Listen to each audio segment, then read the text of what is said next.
સોમનાથ સ્વાભિમાન પર્વ અંતર્ગત શહેરના પૂર્વ વિસ્તારમાં આવેલા વાઘોડિયા રોડ સ્થિત બાપુ જકાતનાકા ખાતેના હિરેશ્વર મહાદેવ મંદિર ખાતે 24 કલાક ભજનનો કાર્યક્રમનું આયોજન કરાયું। ગુજરાતમાં સોમનાથ મહાદેવ મંદિર એ પૌરાણિક મંદિર છે અને ઐતિહાસિક મંદિર પણ કહી શકાય।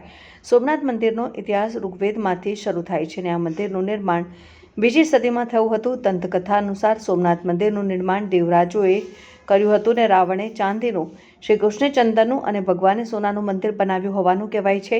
ઇતિહાસમાં સોમનાથ મંદિર પર અનેક આક્રમણો થયા છે અને આ મંદિરને અનેક વખત તોડી પાડવામાં આવ્યું છે અને તેને અનેક વખત પુનઃનિર્માણ કરવામાં આવ્યું છે અને મુસ્લિમ આક્રમણકારો જેવા કે મહમૂદ ગઝનવી અને અલાઉદ્દીન ખિલજીએ આ મંદિરને નષ્ટ કર્યું હતું અને આ મંદિરનું છેલ્લું પુનઃનિર્માણ 1951માં કરવામાં આવ્યું હતું।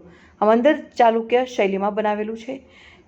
સ્વતંત્ર ભારત બાદ સરદાર વલ્લભભાઈ પટેલના પ્રયાસોથી સોમનાથ મંદિરનું પુનઃનિર્માણ કરવામાં આવ્યું હતું અને આજે આ મંદિર ભારતના સૌથી પ્રખ્યાત ધાર્મિક સ્થાનોમાંનું એક છે। સોમનાથ મંદિર ભારતના સૌથી પ્રખ્યાત ધાર્મિક સ્થળોમાંનું એક છે અને આ મંદિર શિવ ભક્તો માટે એક પવિત્ર તીર્થ સ્થળ છે।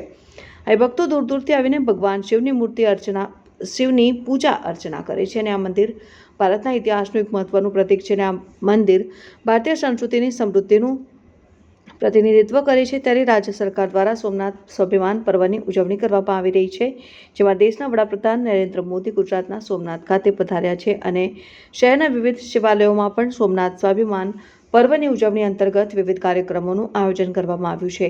ત્યારે શહેરના પૂર્વ વિસ્તારમાં આવેલા વાઘોડિયા રોડ સ્થિત બાપુ જકાતનાકા ખાતે વોર્ડ નંબર 5માં આવેલા હીરાબાનગર સ્થિત શ્રી હિરેશ્વર મહાદેવ મંદિર ખાતે ધાર્મિક કાર્યક્રમોનું આયોજન કરવામાં આવ્યું હતું, જ્યારે સવારે અને સાંજે મહાઆરતી 3 અલગ અલગ ભજન મંડળીઓ દ્વારા 24 કલાક અખંડ ભજનનો કાર્યક્રમ યોજવામાં આવતો હોય છે, જેમાં વોર્ડ નંબર 5ના સ્થાનિક કાઉન્સિલર નૈતિક શાહ, હીરાબાનગરના પ્રમુખ કરસનભાઈ રબારી, સેક્રેટરી રાજુભાઈ પટેલ, વિક્રમભાઈ બોજાભાઈ સહિતના આગેવાનો અને ભજન મંડળી સહિત સૌ મોટી સંખ્યામાં ઉપસ્થિત રહ્યા હતા।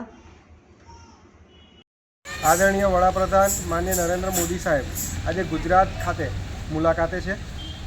આ અર્થે સોમનાથ સ્વાભિમાન પર્વના 1000 વર્ષની જૂની ગાથાઓ આજે ભજન મંડળીઓ સાથે અમે ચર્ચા કરી।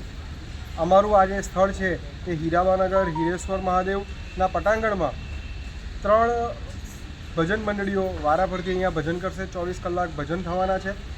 ભોલેનાથ દાદાના આશીર્વાદ આપણે સૌએ મેળવવાના છે।